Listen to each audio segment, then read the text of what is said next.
It's the 1890s. You're already late. And between you and the door are 42 hooks, each one small enough to lose, fragile enough to snap, and just fiddly enough to ruin your morning. So how did we get from 42 hooks to one pull? How did the simplest, most overlooked object in your closet quietly conquer the entire world? That's what we're chronicling today. Before the zipper, getting dressed was quite literally a skill. Buttons had to be sewn on by hand, and sewn on well because a popped button could ruin an outfit in seconds. Boots were laced, bodices were tied, and for anything more formal you had hooks and eyes, dozens of them, each requiring precise alignment, each one a tiny point of failure. Multiply that by a full outfit, coat, vest, boots, and simply leaving the house could cost you several minutes of careful fiddling. Clothing wasn't just something you wore, it was something you negotiated with.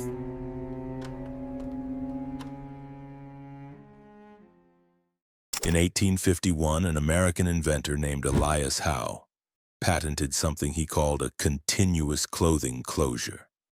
Two fabric edges joined by metal clamps sliding along a cotton band. It was, on paper, the first zipper.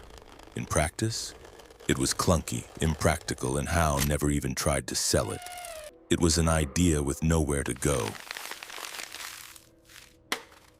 4 decades later, Judson picked up the thread. His class blocker, a hook and eye slider, debuted at the 1893 Chicago World's Fair in front of roughly 27 million visitors. It should have been the moment. Instead, it flopped. The hooks popped open at the slightest strain. Worse, nobody was asking for this. Nobody thought buttoning a shoe was a problem that needed solving. 2 brilliant men, 2 patents, 0 working products. Then, in the 1910s, a Swedish-American engineer named Gideon Sundback looked at the problem differently. Instead of hooks, he designed uniform metal teeth and packed nearly 10 of them into every inch, more than double what came before. The result, patented in 1917, was stronger, smoother, and for the first time genuinely reliable. Sundback hadn't just improved a fastener, he'd solved it. But here's the twist. Even a working zipper took another 2 decades to reach your wardrobe. At first, it lived a quiet life, inside rubber boots, tobacco pouches, utility gear. Fashion simply ignored it. What changed its fate was war. During World War I, the U.S. military became one of the zipper's first bulk buyers, built into flight suits and gear. Mass production, proven reliability. Suddenly, this wasn't a gimmick, it was engineering. And then, in 1937, came the moment historians actually nicknamed the Battle of the Fly. French designers and Esquire magazine both declared the zipper the future of men's trousers, praising it for eliminating, in their words, the risk of unintentional and embarrassing disarray. Buttons had just lost a very public fight, and once the zipper won men's trousers, it spread everywhere. Sportswear, jeans, and eventually, discreetly, women's fashion too. With the zipper, fashion could finally get sleeker. No bulky button rows, no rigid seams, just clean, fast, mass-producible lines. It didn't just fasten clothes, it reshaped how clothes could look, and then it left the planet. We have confirmed orbit. Godspeed, gentlemen.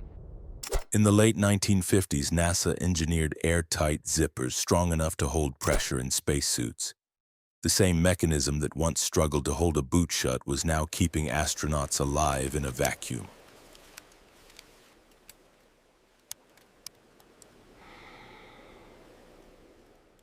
Today, one company, Japan's YKK, manufactures an estimated 1.5 billion zippers every single year.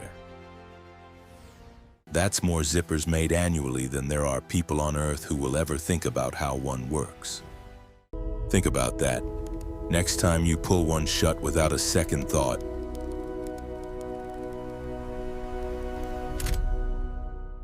the zipper never asked to be noticed. It just quietly took over. One coat, one pair of jeans, one spacesuit at a time. And maybe that's the real story here. The most powerful inventions aren't the ones we marvel at. They're the ones that disappear completely, into our clothes, our habits, our daily lives, until we don't even see them anymore. This has been Matter Chronicles. Every object has a story. Thanks for watching.